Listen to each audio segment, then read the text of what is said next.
Alright, so today we're back on this leaky bastard. Did a video on the saw, but some of y'all said you're still having problems with it leaking. And I was able to kind of reproduce it by messing around a little bit. So if you look up here, what you'll see is here's our O-ring from the drip tip. And if you look, it's kind of pushed out a little bit, like overlapping this metal. And that gives it like the juice, a little channel there to slip in. So you'll get less leaking, but it'll still be leaking if you get it that far compressed. The problem is because of the rounded edges on it. If you squeeze too hard, sometimes it'll just push it out. Here's another view of that from the other angle. You can see it overlapping a little bit here, and it's just pushing out and giving the juice, like, you know, again, a channel to get back into there. What it ideally should look like when you're done is this. We have a nice even compression all the way through. It's not pushed out past the lip. You can see here and here. You know, we got metal O-ring, metal contact. You know, there's no gaps for the juice to get down into. But there's still another option if those O-rings aren't working for you. So here is going to be the nuclear option.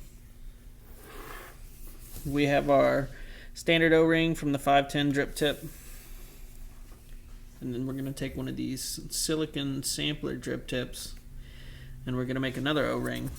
This one's going to have flat instead of rounded edges like this one, and it's going to be a little bit tighter. Let's try and get it pretty close to that edge there.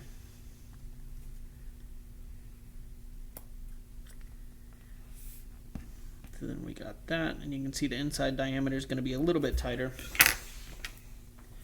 So we're going to put a round O-ring on first.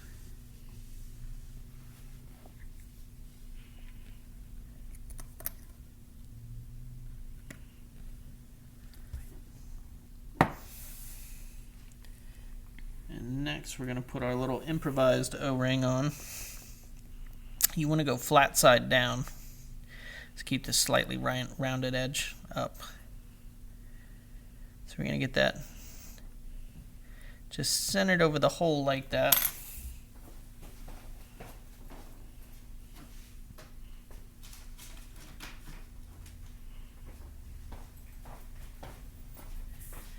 And then we're going to take our clean, sterile pin here,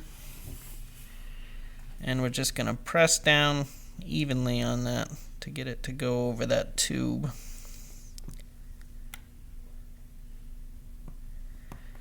Like that. So now we have them both sitting one on top of the other. When you go to screw this back in, make sure you dry that top edge.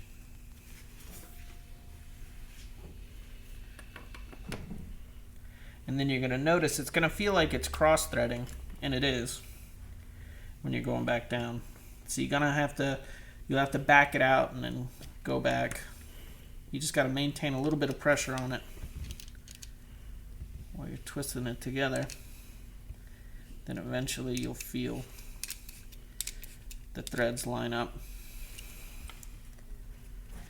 So now you can see one of the rings has been pushed out, but the other one's going to be firmly sealed up against there without that. So after you do this, we had no leaking issues with this. The only thing that you're going to still experience is going to be as soon as your coil starts to go out at all, it's still going to leak from down there. Because you got to remember, like other tanks where you don't experience this problem, they have that extra chamber down in there. And if you look inside of one of your other older tanks, you'll notice that chamber down there where the air comes in from the side is always going to be like a little bit moist. Unfortunately, you don't have that luxury with this. So hopefully that fixes your problems. Thanks.